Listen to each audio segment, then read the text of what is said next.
Yes, it is I, your humble host, Bill Hatch the Third, coming to you live from the Production Home Studios of Bob Spots Productions here in the beautiful city of Santa Ana, California, for yet another episode of Not Quite After Midnight, the Roundtable Edition. I am joined in studio, as per the usual, by my friend, my brother in Christ, the disembodied voice of Rudy.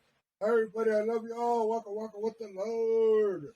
And joining us from a more than acceptable safe social distance are my guests for today, Dr. Christine. Oh, wait a minute. I've forgotten how to say your last name. Sauer. Sauer. Okay, I knew it wasn't Sawyer, but I wasn't sure if it was Sauer. And my other guest is Dawn Witt, right? Is it Witt or White? It's Witty. Witty. Witty. Oh, yeah. Okay, cool. So one guest is Sauer, and the other guest is Witty. We have a couple of adverbs or adjectives. Forgetting my part of speech. We'll have fun. I certainly hope so. That's the only reason I do this is to have fun. So I used to ask my guests how they're doing to start the conversation off, but I got an idea from one of my guests, a gentleman by the name of John Ansel, who started a group called Leadership Rising, that I should start the conversation by asking, what are you reading? So Dr. Christine, what are you reading? Good question. I currently read, You Know What to Do, So Why Don't You Do It? Sounds like one of Rudy's favorite Bible verses. I do what I don't want to do, and I don't do what I want to do. Love the Bible, put stuff in it. Yep, definitely. How about you, Dawn? What are you reading? I'm reading a book called The Good Life, and it's about a Harvard study, over 80-year Harvard study about what makes people happy. Wow. Okay. That's pretty impressive. An 80-year study. I like some of their studies over there. They've done some pretty good ones. That's for sure. But what's the big takeaway from How to Be Happy? The biggest thing that they found from following these people over 80 years is it's our relationships and our connections to each other, which is the determining factor on longevity and happiness. Okay, nice. So that does not surprise the me. support structure. Yeah. No, it really doesn't, because I mean, support a support system amongst peers and family and friends and whatnot is certainly important in one's ability to cope with things like depression and anxiety. So I would guess that it would just keep going as you build it up and be able to keep the happiness. So that makes a lot of sense. Well, I love this quote by Mother Teresa. I think. Oh, sorry. I was just going to say, Mother Teresa says we are here for each other.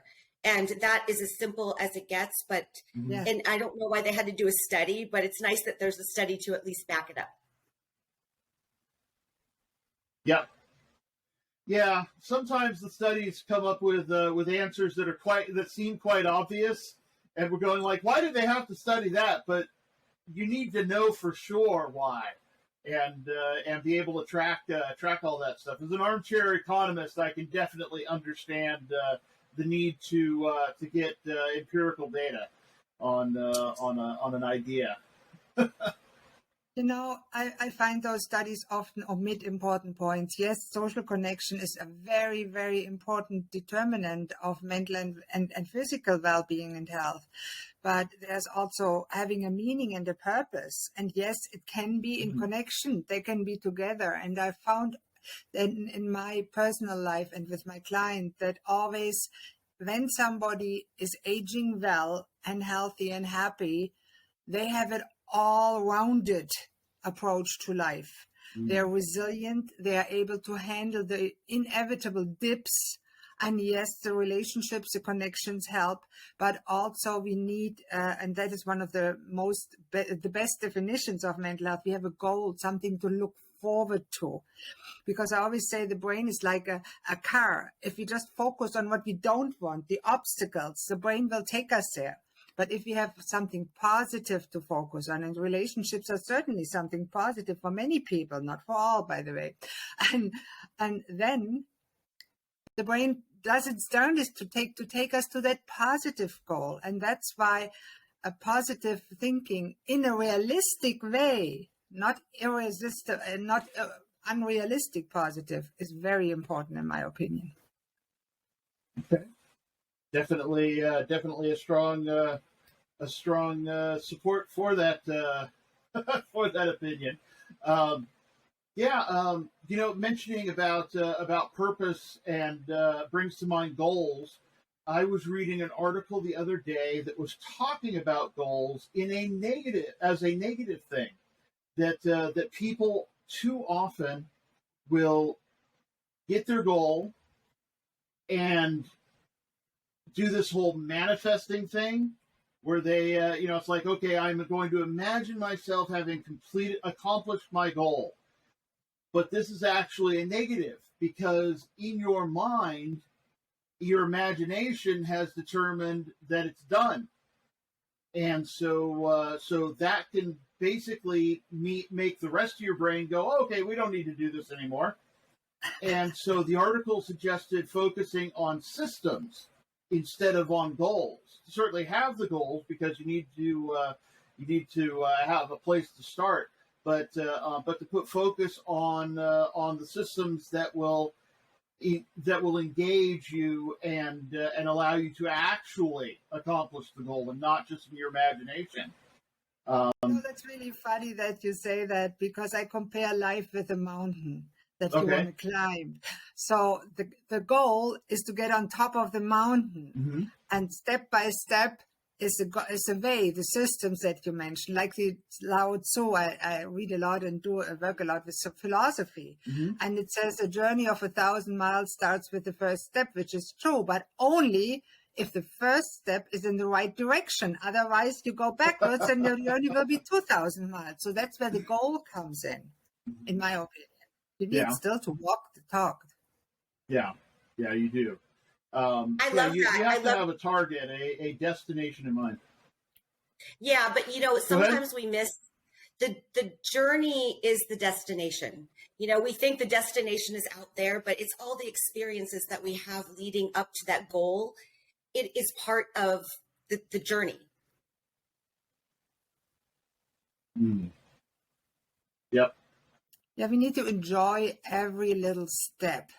And that's where mindfulness come in, and being in the now, and all the philosophers. And in the Bible, it says the same thing. When you go to St. Paul, what did he say? Pray without cessation. Mm-hmm. A wonderful definition of mindfulness. Because right now, that's all we have.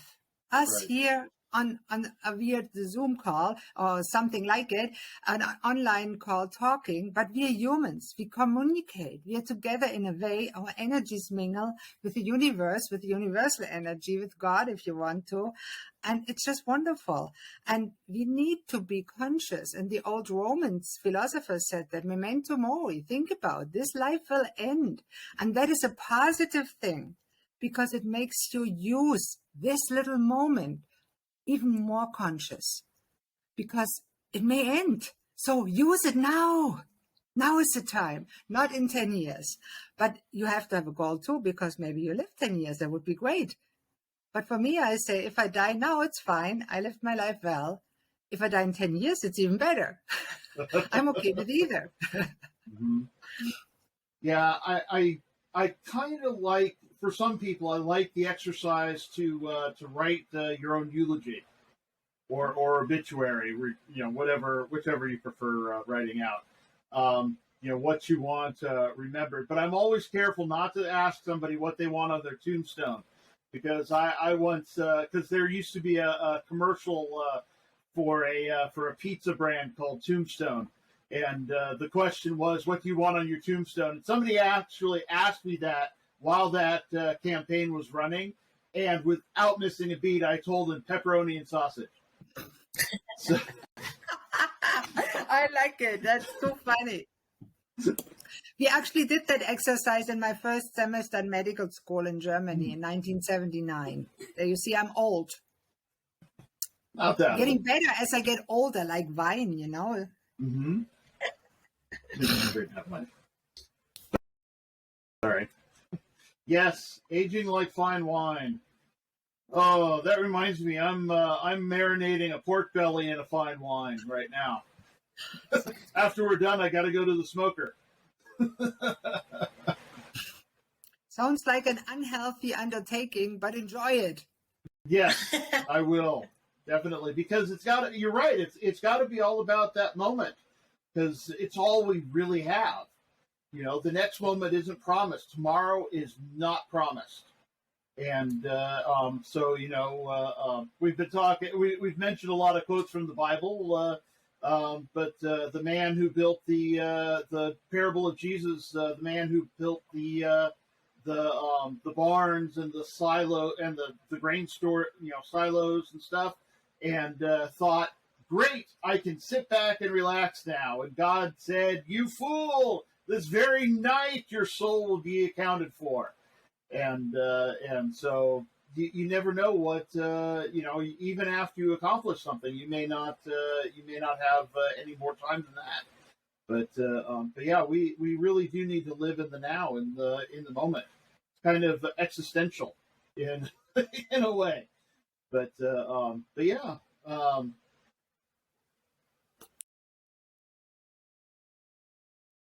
You know, I see it as have a direction, have a goal, but keep that just as a direction, but stay in the moment on your way towards that goal and enjoy every little step. And you can, even if it's in part not so enjoyable. Yep. Well, you know, I've always liked the question, how do you eat an elephant? That one bite at a time. And you know, it makes me think that whether you're eating elephant or pork belly, you really have to savor each bite as it comes.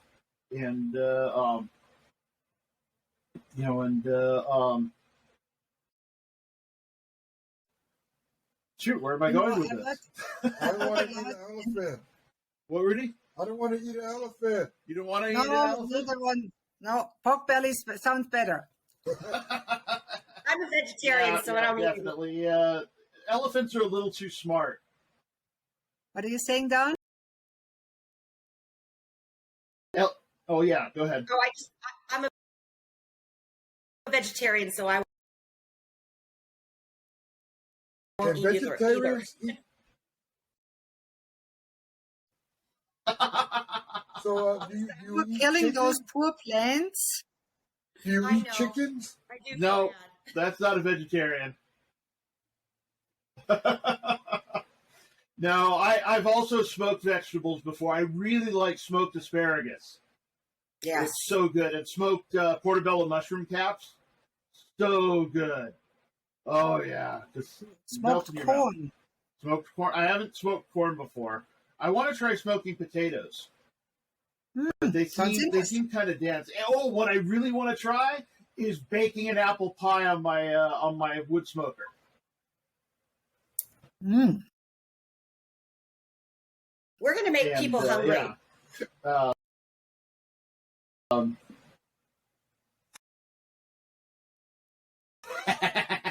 As long as we make them something.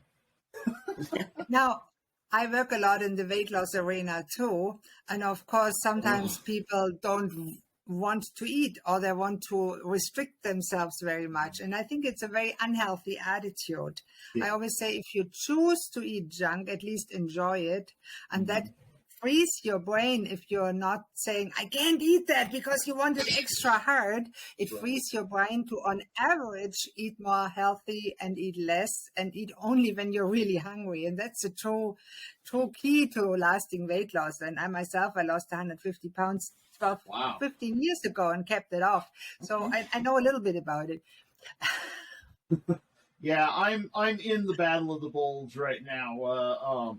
I got up to 380 pounds, and which is almost 200 pounds overweight for me. But yeah, I'm having to teach myself to eat when I'm hungry, and not whenever I'm bored or feel like it. I have an easier time of doing it when I'm at the office because the only food I have there is like I have dried chili mango and these little dried ginger and coffee, lots and lots of coffee. I get it. And it's hard when once you are that much overweight, it is very hard to lose the weight because your metabolism works against you. And I know in 2006, when I was 325 pounds, which was the highest I ever were, I actually chose weight loss surgery, went to India. And you can actually Google a video of me in 2005 in India. It's terrible. Oh my God, I don't recognize myself, but it's there. It was a good experience, but the trick is to keep that success. Yeah. That's the hardest part. Yeah, I gotta get back on. Well, I gotta keep going. I'm moving forward, but I gotta keep moving and stay on track. But well, you might want to talk with me. I have a very good success ratio. Yeah, Rudy. The woman that's a vegan, you don't eat any meat at all. Ooh. Dawn, did you hear that? Dawn? Uh-oh. She's muted. We've lost audio. Oh, you're on mute. Sorry about that. My dog was having a little temper tantrum over there. No, I do not eat any dogs. I love dogs. No animal products at all. Yeah, but I will eat cheese, things like that. As long as you have to kill it. Oh, okay. Yeah, and it's not for health reasons. I'll never hunt to eat. Yeah, I'll never hunt to eat, but I'll buy a hamburger. See, that's what it is. I don't want to. I really don't want to eat animals no more. I'm going more to chicken a little bit, but I love animals because they're people. And they have thoughts and they have love because I can see them loving each other through different things, animals that can love each other. And I feel bad for that. But I think I really want to go to not eating animals, but that's going to be bad. And I'm a fat guy. I had that operation before, the gastro bypass, but then it messed up and like a lot of people are getting them that messed up on them. But I really don't eat that much, but I'm glad you're people that don't eat animals, and thank you. Well, yeah, I love them. Being an animal lover and eating meat. No, it's not true. We used to have chickens. I loved my chickens. Mm-hmm. I had no problem eating them. But I have the attitude like the native people. Mm-hmm. When you take an animal that you want to eat to nourish you, it's important to one that the animal doesn't suffer needlessly. I think that is extremely important, and that's in our typical carbo meat culture not the case. And the second thing is to be grateful for that animal. Mm-hmm. And I like what the natives, they pray over every deer they take, and they're grateful for it, and they use it as much as they can. I like that attitude. It's what natural in history of mankind. I did a lot of research about that. I actually wrote a book about nutrition too, about that. And I really feel that we can eat animals in a responsible way without mistreating them. Mm-hmm. And absolutely. Of course, there's a lot of mistreatment there. And so I can see where the vegetarians and even vegans come from. They see the mass animal consumption and how they are treated. It's just not animal-like. But I think to compare animals mentally with humans is not right. And I love my dog, and that's a cultural thing. I wouldn't eat him. But no. But a chicken, why not? If it's taken in a humane way, and I've seen it done, I've done it myself, and the chicken didn't suffer. It wasn't easy. And I really have a new respect for that chicken meat, but I still enjoyed eating it, but I didn't waste it. Right. Yeah. Well, it makes me glad that there's more. Oh, go ahead, Don. Oh, I'm sorry. No, I never tell anybody what they should eat or what they shouldn't eat or make them feel bad about it. My daughters, when they were 4 and 5 years old, when they realized that the chicken they were eating was chickens, they stopped eating meat. But I didn't even make my daughters. I didn't push that onto them because it was mine. It's a personal thing for me. And, I'm just happier like that. And it's totally okay if you know your nutrition and you know what supplements to take to supplement the parts that are missing when you don't eat animal foods. You can eat a totally healthy life and diet. Now, we know that plants also have feelings. You know that, right? So if you eat plants, you also kill, in a way, plants. I know. But I have to eat something. Yeah, so, I mean, but I do know that. It's our question. Where do you draw the line, right?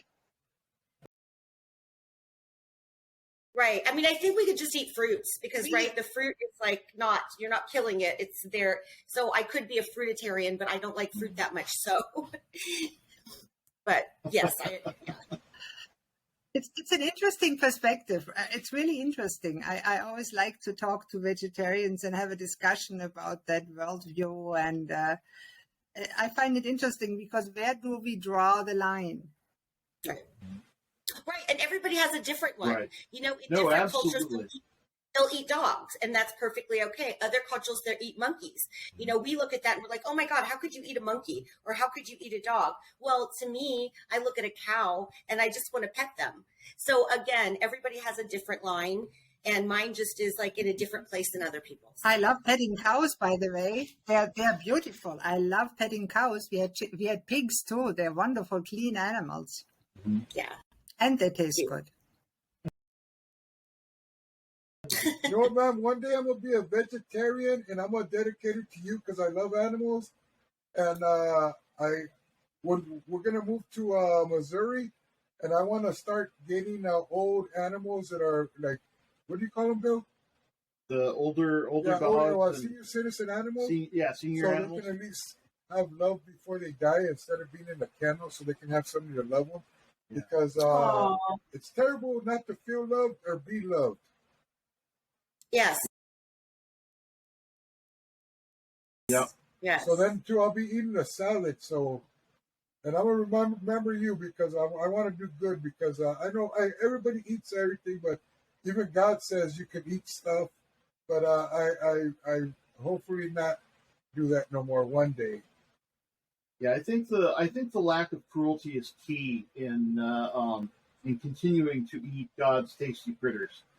But can I eat apple pie the rest of my life? What was that, Kelly? You could eat apple pie the rest of your life. I'll say yes. I have an apple pie recipe, and we'll make it in the smoker. But I truly love all the animals, and it's terrible that I have to eat them. I got to figure out a way not to. Maybe eat beans and rice. Eat nothing but beans and rice. You'd lose a lot of weight, I think. I got to choose something. Because I wouldn't want to call hanging me up and getting ready to eat me. Yeah. And I got too much grease. I'd give him a heart attack. Oh, you're too funny. Not if you went in the smoker. That's why I keep him around. Oh my goodness! Now you guys are giving recipes to the cows for me. Put them in the smoker. And it is soon getting summer, and I look forward to firing up the barbecue with whatever. And there's beautiful recipes for tasty vegetables. Yes. Corn. Cooked corn is good. Yes. Oh, gonna have to try smoking the corn. When you grill your corn, do you leave the husk on, or do you take it off? We tried it both, and with the husk on, it's actually better. What my husband does, he takes the husk off, puts it first in water, soaks it, and then puts the husk back on and puts it on the barbecue, but without the hair. He takes the hair off first. Right. Yeah, Beautiful. that's always the hard part about fresh corn is the hair. So you peel the husk off, take the hair, put the husk back on, soak it nicely, put it on the barbecue, and then when you peel the husk back off, it's just the corn, and you can slather butter or whatever you want on it. Yeah, that's good stuff. Wouldn't you believe that in Germany they don't usually eat corn and turnip? Really? It's for the animals. Huh. Wow. No, Now it has changed a little bit, but 20, 30 years ago they didn't. When I came to Canada, my husband said, let's have some corn. Corn? I said. Well, I don't know how it is in Europe, but the demand for corn in the States is such that farmers have bred corn to be super sweet. Just get sweeter and sweeter and sweeter. If you ever try what do they call it? An heirloom variety of corn, it's nothing compared to what we have now. And you know, it's interesting that how foods have changed because of our tastes and you know, and our demand for it. Have you ever seen pictures of what watermelons used to look like? They have giant swirls in them, and they're not nearly as full and heavy. What do you think about that? Should we be fiddling around with nature like that? Now, I'm not even talking about genetically modifying the thing. I'm talking about breeding. Should we be doing that? I mean, we've got we can spread that conversation not just to fruits and vegetables, but also to animals like dogs, and the way people breed their dogs to have the traits that they desire as opposed to what nature has given them. What are your thoughts on that? Either one. That's a good question, because really in history for millennia, people have bred animals and plants to select more of those that they preferred. And when it's an evolution issue, either you have enough to eat or not, or you starve to death, you will choose the plants that bring more fruit. You will choose the animals that give you more meat if you're starving or not. And that was the situation for our ancestors 10,000 years ago. Yeah. Now, nowadays, we took it a little bit too far in the consumerism. But I think the idea when they started was a good one. They wanted to preserve the species, with really all species, all animals, all humans want to do in the end. Yeah. Yeah, when it comes to like breeding dogs and things, like most of my dogs, and I've had 14 or something since I've been an adult, they've all been rescues. So I got whatever, you know, came into my world. This last dog, the puppy that I have now, I had two Great Dane pit bull dogs. Again, they were rescues. They came to live with me. Had never had a Great Dane before, and the mix of the Great Dane and the pit bull, they had such amazing qualities that when they passed away, I looked for a Great Dane pit bull mix. I loved it. And so I did find him. But, you know, I think I love all dogs, you know, so I will take any dog. I don't care if it's a golden retriever. I don't care if it has 17 different dogs in it. Like, they're a dog and I love them. Yeah. How big is the area you live? I'm in Los Angeles. Where do you live, Dawn? Los Angeles. Oh, okay. So you're just up the street from us. Yeah. You have all your dogs in your house? Well, I didn't have that many. How many dogs do you have right now?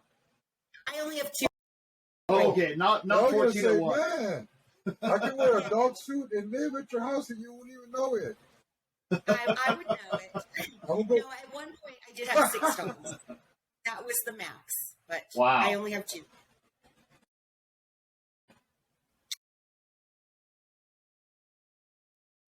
I think raising your children, loving animals is beautiful.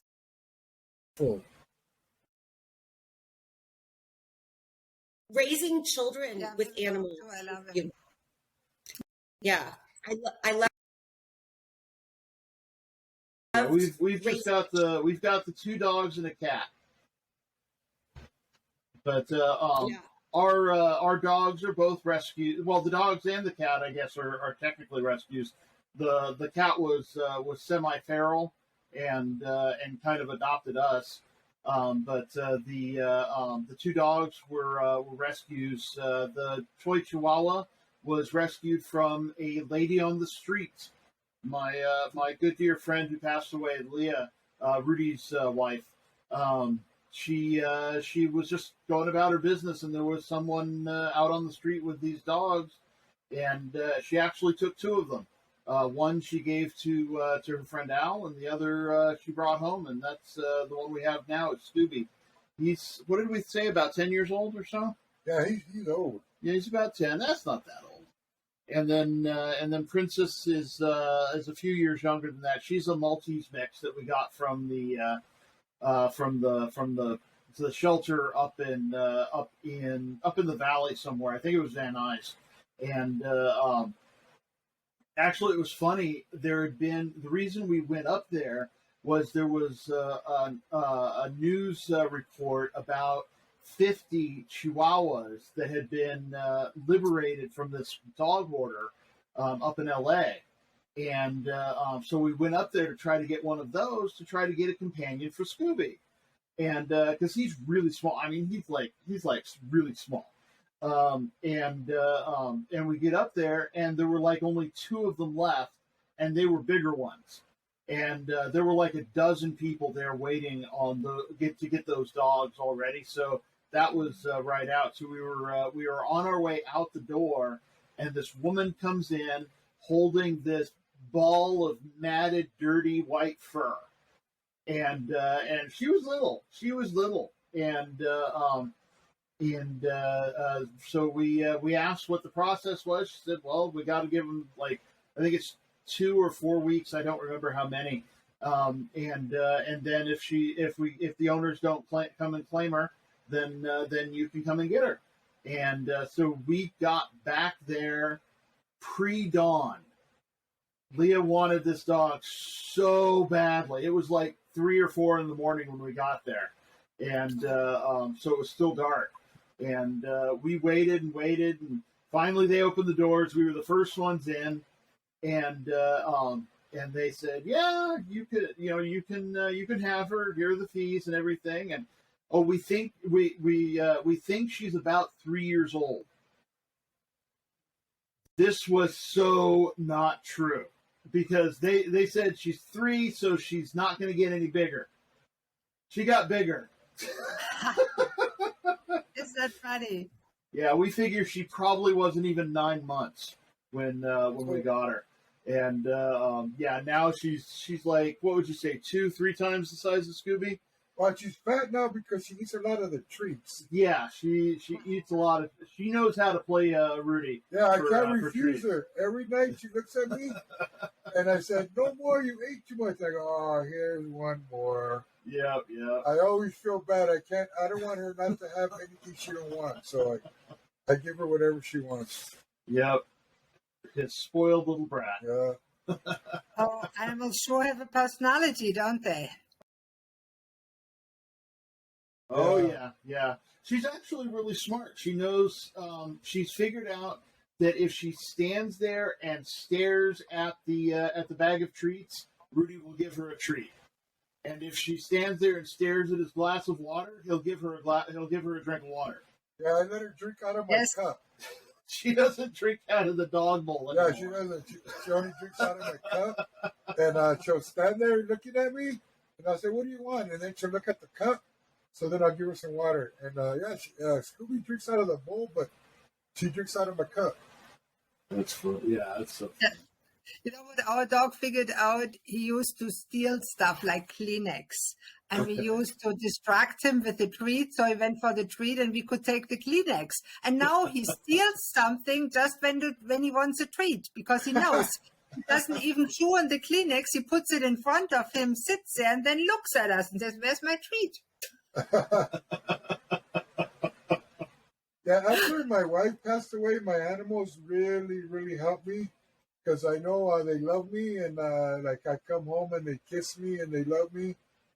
Well, the girl does. The boy doesn't kiss me. I kiss his head and stuff, but he thinks that he's kissing me when I do that. So, and they're a blessing. They're beautiful. That's why I never want to.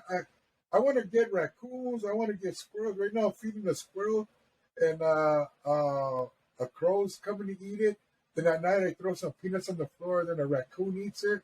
So I'm hoping to get all the animals in the world to come and stay with me. Yeah, Rudy wants to get a big property so he can fill it with pets. Yeah. But it's sad to be alone. It's sad to be felt not loved. Yeah. And I want all the animals to always be loved. Yeah. Yep, for sure. So I'm going to buy me a Chihuahua outfit and I'm going to your house. So, Don, you think you could handle a 5'9" Chihuahua? My dogs are pretty tall. They're not Chihuahuas, though. I don't know if you want a Chihuahua that big. Their attitudes, man. Yeah, no kidding. No kidding. Yeah. Ours is a good boy. Scooby's a real good boy. He is. He doesn't, he listens to me. He does. One time he growled at me because I tapped his booty because he was trying to fight the other dog. And but yeah, he's a real good boy, and it's surprising how calm he is too. Yeah, he's not all wound up like a lot of Chihuahuas are. Yeah. But yeah. So Dawn, what is Desire to Inspire? It is a foundation I started, oh my gosh, what year is it now? Back in 2016. And I started it with the intention of sharing positive affirmations and quotes and just mindfulness with people, uplift people. And I went to Africa shortly after I started it, and I just saw so much inspiration with these people who, I'm a stranger, but they're offering me, here, let me cook a meal for you, and you can stay at my house, and just the generosity. And Mama Josephine in Uganda is taking care of 67 children. She doesn't know how she's going to feed herself the next day, but she doesn't say no to a child. Susan in Sierra Leone, she's taking care of 31 girls, and was in her early 20s when I met her. And I thought, talk about inspiration. That inspires me when I'm thinking, oh, I'm having a hard day, and I look at the challenges they face. I just think, I want to share those stories with people. I want people to understand that no matter what they're going through, there's somebody else in the world that might be struggling worse, and they found ways through it and out of it, and they also still remain loving and kind and generous. And so I want to share those messages with humanity while helping those children that I know and love in Africa get the resources that they need to have. Okay. Well, Dawn, that is a wonderful, wonderful mission. I love that. I totally do. Thank you. It's very, when you said God purpose. Bless you. That's beautiful. When you talk about purpose, I raised my daughters. I was a stay-at-home mom. They were my purpose. I woke up every morning knowing that, making sure that they're healthy and happy and get the things they need. When they got to be adults, I had to look at my life because now my purpose is gone. And I refound my purpose in doing this work that I'm doing in the world. So every morning I get up, I don't let the little things get me down, because I know that what I'm doing in the world, it fulfills me. It feeds my soul. Right. We all need that. A purpose that makes us want to get up in the morning and sparkle, as I say. Right. Yes, right. That. Yeah, that. absolutely. Purpose is certainly even more important than goals. You could equate it. You could equate it to a vision, and we know that without a vision, the people perish. So definitely need to have that purpose. I'm still trying to figure out my purpose, but when I was studying life coaching, one time they said something that really hit me. He said the word vocation comes from the Latin root vocari, and vocari means a calling. I had always thought of vocation as being a job, work, right? But a calling is bigger and it's deeper. And that is something that, like, I want to do something that I'm called to do, not just something to make money. I want to do something that speaks to my heart and soul, and that leaves a legacy and an impact of love everywhere I go. Yeah, So that's that. Yeah, the leaving a legacy is, yeah, it's akin to the eulogy exercise. Coming up with that. What do you want people to say about you when you're gone? Yeah, I like watching. There's legacy.com has a YouTube channel, and they'll do a little video every week or so about the people who have died, the famous people who have died in the previous week, and they'll talk about, if people have died in some kind of tragedy or something, and anniversaries and whatnot. And it makes me think that I want something like that. I want to have left enough, of myself behind that somebody somewhere is going to go, and it doesn't even really matter if it's my name. If they remember my name, it's that they remember this thing that I provided, that I created or made or something, that my contribution matters beyond my own life. And yeah, I really do hope to find that. Bill, you're sharing those stories from your guests, and you never know what impact your words and that of us will make for one person. And we all had people that said something, maybe without thinking about it, that made a deep impact on my life. And I had that certainly happen. Then I remember the first session with my psychiatrist when I was really deep in the hole and close to suicide. And he said, "Do you know who you are?" And it stuck with me because at that point I had no idea. And, and he didn't think twice about it. It was just a day's work. So we don't know what impact we are making just by walking our walk every day in a good way. We are making a positive impact on someone somewhere in this world. Yeah. And we also can make it negative. Discount that. We can do that in a negative way too. Now. Sorry. No, it's okay. We can do that in a negative way too. You can say something that wounds somebody to their soul that they take with them the rest of their days. So I always am very mindful of like how I treat people. And even if it's a random stranger that I'll never see again, I'm always like cognizant of wanting to leave them better than when I met them, whether it's a smile or a joke or just asking how they're doing. When I was 10 years old, my appendix ruptured and I was in the hospital for like 2 weeks. I almost died. And I remember this one nurse's aide. I didn't like the food because it's hospital food and I'm 10, right? And this one sweet nurse, Candy Striper, she came and she brought me pizza one night. And that act of kindness has stayed with me my whole life. And I want to be that person that makes that kind of impact in a little girl or a little boy's life that, that will never forget that act of kindness. I will never forget what she did for me because it meant so much. There you go. And for her, it was maybe just another day's work. You never know. But it impacted your life in a big way. And we all had that happen. And I think never discount it when you said, "Oh, I don't know my purpose." You're already living it. Yeah. Maybe you're just not aware of it. I think it's important. Yeah. Yeah. A lot of it's, I think, awareness or lack thereof is how people get lost. It's like, I think when we're young, we don't know our specific purpose, but everything is possible.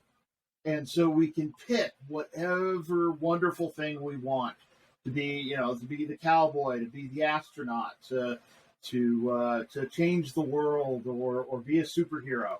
And, and then of course, as we get older, people poo-poo our grand ideas, and slowly but surely we're told, no, you can't do that. the list gets smaller and smaller until we're forced into into a mold. And I think that's what causes a lot of people's problems is that they're being forced into into a mold that really doesn't fit them. The square peg in a round hole. And I think we need to find a way to get back to that childhood freedom to explore and be whatever it is that we want to be.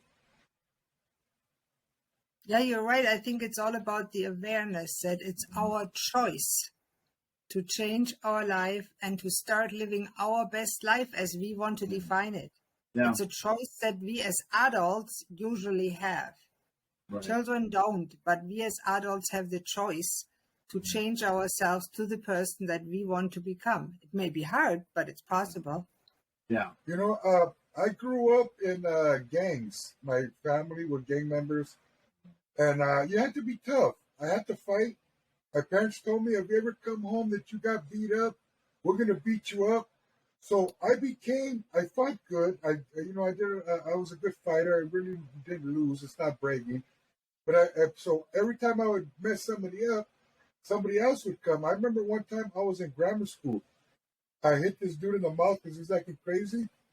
And his dad sent his older son that was in high school. And I'm so young that I'm playing kickball. And these two guys walk up to me and said, "You're Rudy." I go, "Yeah, we're going to mess you up after school." So later on, they walked up to my class. And I said, "You know what?" I told myself, "I'm not going to be scared." So the guy came up trying to scare me. I said, "Well, let's go." So I punched him in the face. We started fighting. And what it was my heart wasn't a fighter. I grew up to be what I was, a mean guy.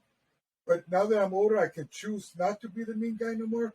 My goal in life right now is to pass the word of God because I love Jesus for dying for me.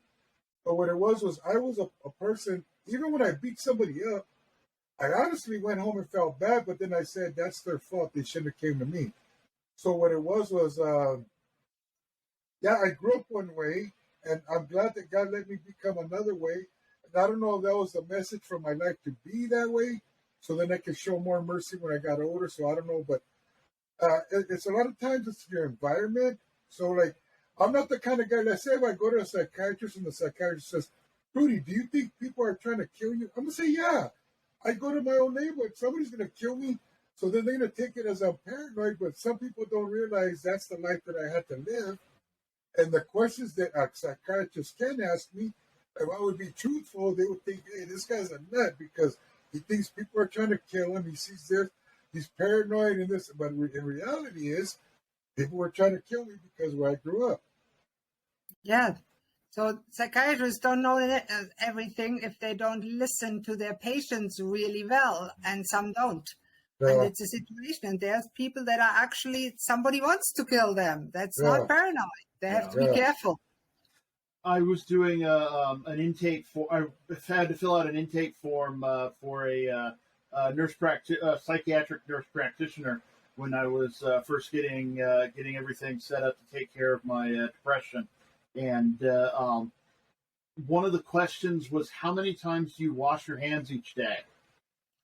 And I had to think about that. And I don't remember exactly what number I put, but it was like 7 or 8 or 9 or something like that. And she took that to mean that I had that I was obsessive compulsive.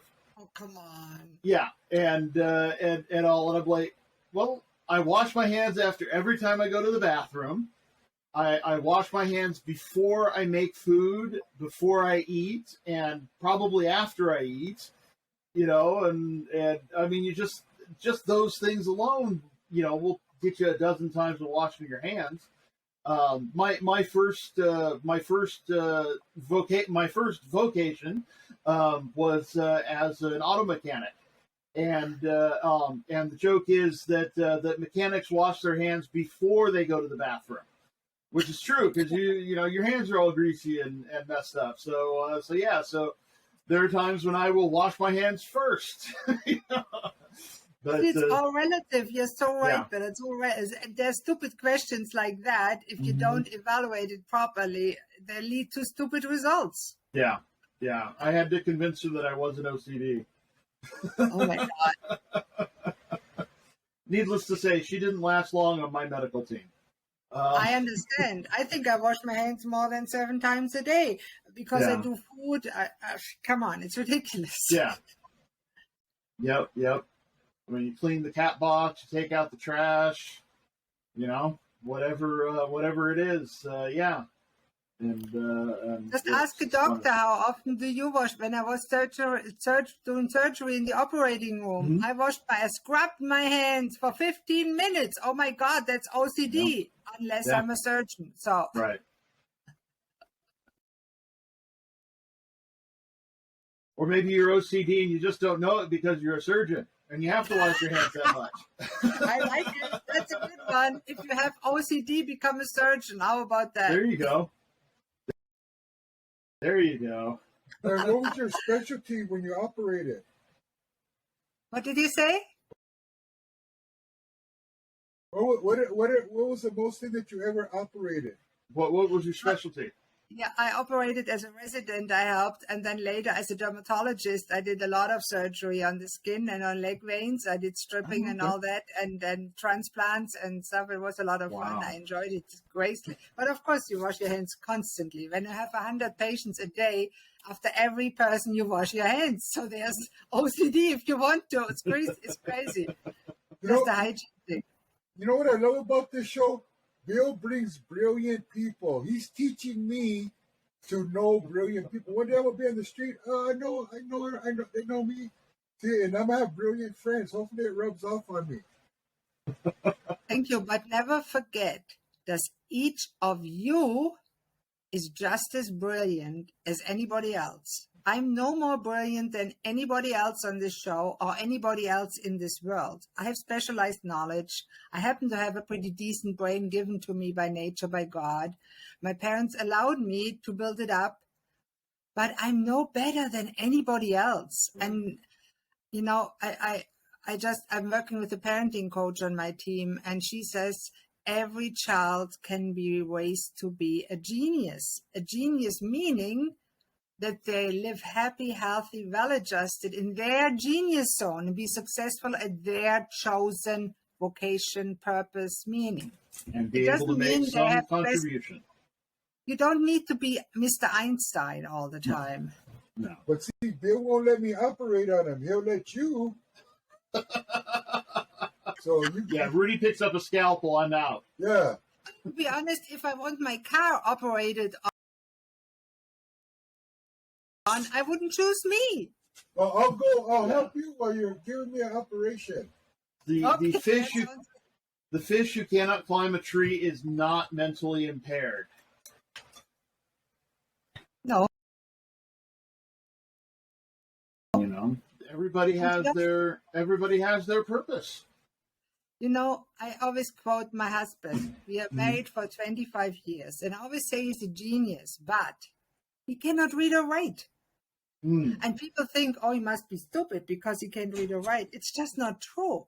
No. Just because you don't have the education or knowledge, you don't need to be stupid. Not at all. You're just as smart as anybody else or smarter in your chosen genius zone. Yep. Squirrels climb trees and fish swim. Yeah. Everybody has an area where they are the best. Yeah. And be it that they're the best husband, father, dog lover, or whatever. Yep, absolutely. Let's see. Let's mention the websites again. It's dochristine.com.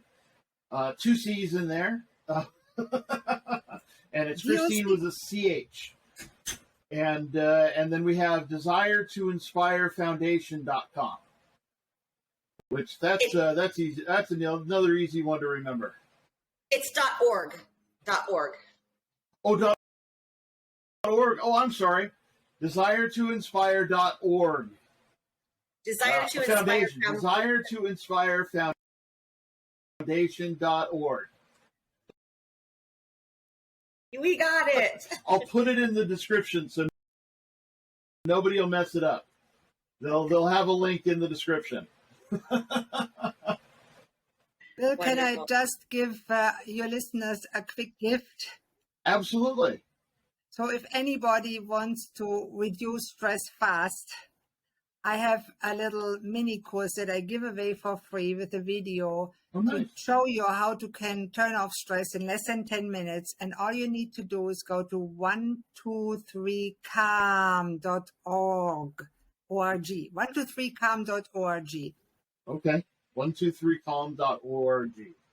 I will put that in the description and make sure people know what that's for, because we live in a world full of stress, and yeah, we need to learn how to deal with it productively, and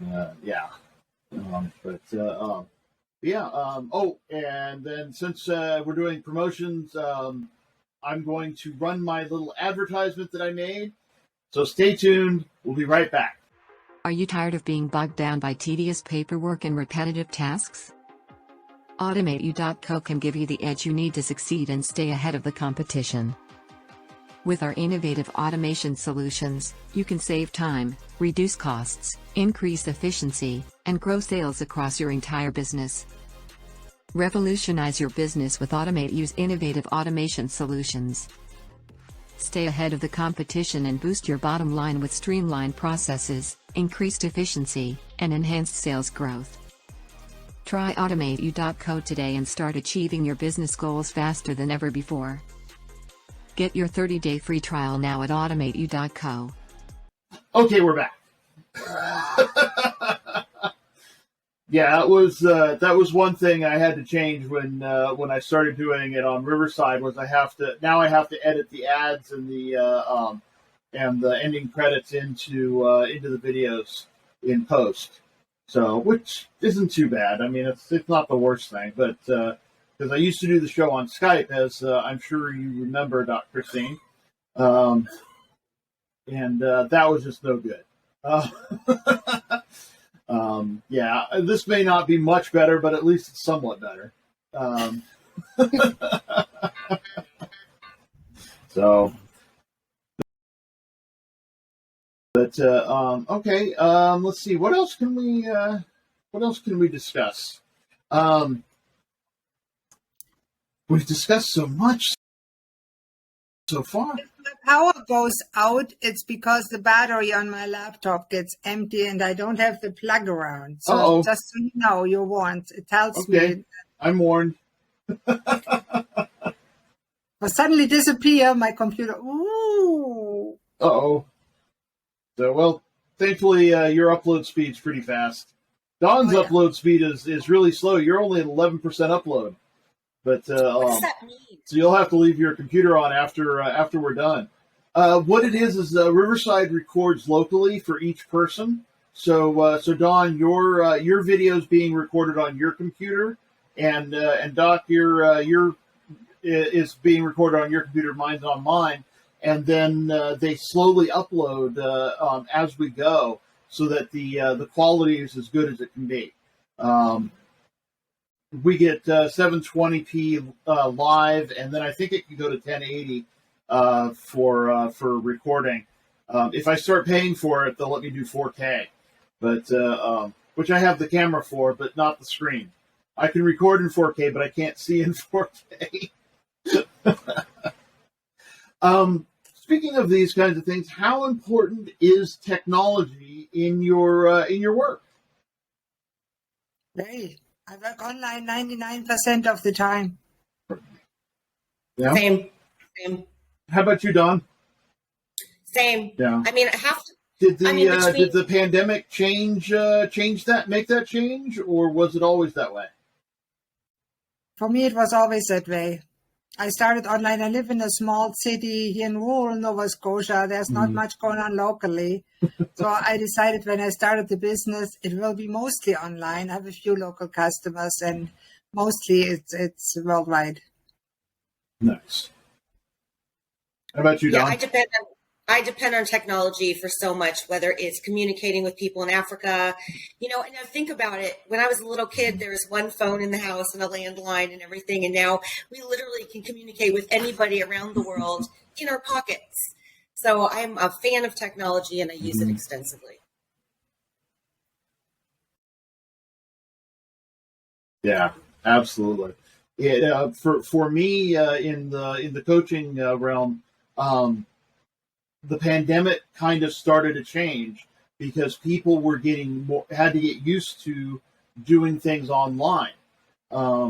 Communicating, Zoom calls and the like, and now instead of being able to reach a local audience for my coaching,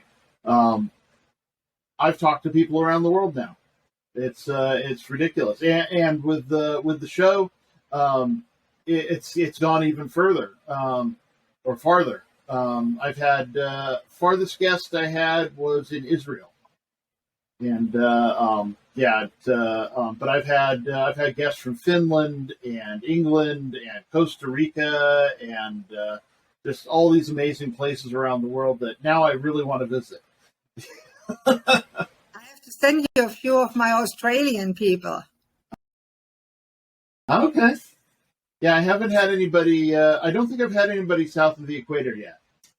So I'll need to get that going. Sure. So Dawn, have you visited your kids over in Africa in person or just over the internet? Oh yeah, I've spent about 5 months in Africa over the course of several years, and I haven't been since the pandemic. But there is nothing like being there on the ground, hugging them, singing silly songs with them. That is what I live for.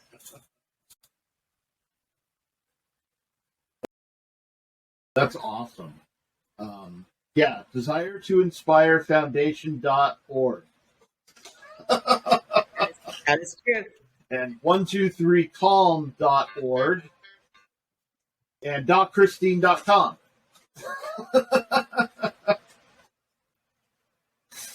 Yep. So well, we've got at this for a while now, and I think it's pretty good. About an hour.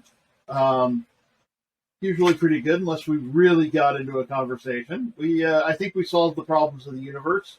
Absolutely. So before we close, I will ask: do you find ladies have anything else to say to the nice people?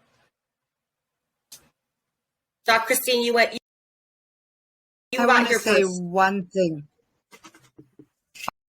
Okay, thank you. I want to say one thing to everybody who's listening. If you're going through a dark time in your life, never give up. There is a light at the other end of the tunnel, and it's not a freight train, believe me. Never give up looking for your solution to your issues. There is one outside.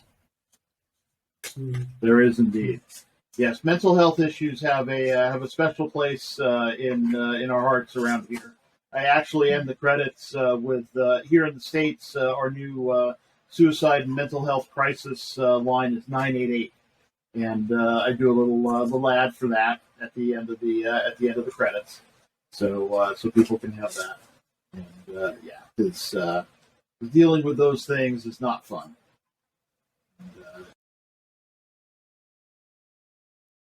It's rewarding, not fun, but rewarding in the long run. So don't give up. There is a light at the end of the tunnel if that's you.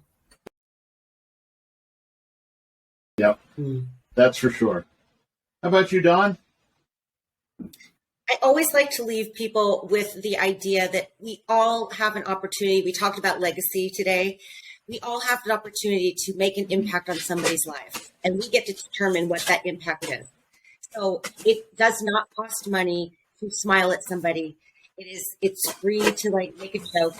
It is lovely to be a light in the world. So if you can do that in every interaction you have, even in traffic, even at those stressful moments, try to be the best person you can be, because you don't know what somebody else is going through in their life. And you could be that light that helps them through that day.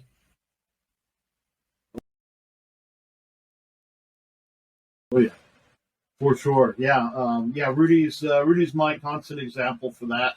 He's always saying God bless you and God loves you to people and starting conversations about love and and all that stuff to people. I don't remember who it was, but one of my guests brought up the statistic that a homeless person might hear their name once every 3 months. So say hello to somebody you might not want to be near, somebody who makes you uncomfortable. Ask them their name and use it, and you can change a life just by using somebody's name. It's crazy. And on me, I walk up to gang members with tattoos. I used to work at the hospital at UCI, and a lot of people are scared of those guys. Me, honestly, I have no fear no more because I know if I die, I'm going to heaven. Because I had a heart attack a while back, and I was telling the doctor, "Hey, if I die, leave me alone." No, we want you to live. I go, no, I want to go to heaven.